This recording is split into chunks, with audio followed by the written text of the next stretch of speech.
Magandang araw sa inyong lahat guys. Ito ngayon guys, magluluto ako ngayon ng pork sinigang. Sana guys, magustuhan nyo at panoorin nyo ito hanggang sa matapos itong aking video. Maraming salamat po. At ito guys, magpapakulo tayo ng tubig. Ayan na guys, kumulo na itong tubig. So, pwede na natin ilagay yung karning baboy natin. Habang hinahantay natin lumambot itong karning baboy, i-prep natin ngayon yung mga sangkap nito. Katulad ng sitaw, labanos, talong, okra, kangkong, sibuyas, kamatis at luya. Maglalagay din ako dito guys ng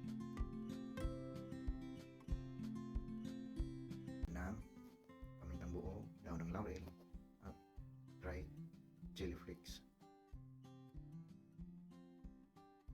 Kahit anong luto ko, meron akong nilalagay niyan. Kunti lang naman guys. Dagdag aroma at lasa. Ayan guys, habang nantay natin lumambot yan, ang karne, ayan na. Ayan na yung minanda natin mga gulay guys. Ilalagay na natin. Napakasarap nito guys. Sama-sama na sila, no?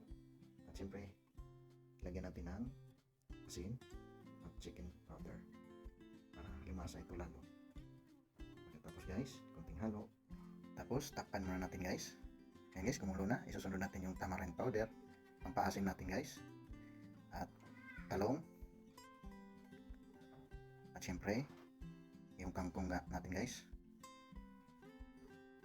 Pagkatapos nyan, pagkakulo, yun na yun guys, luto na ang ating pork sinigang.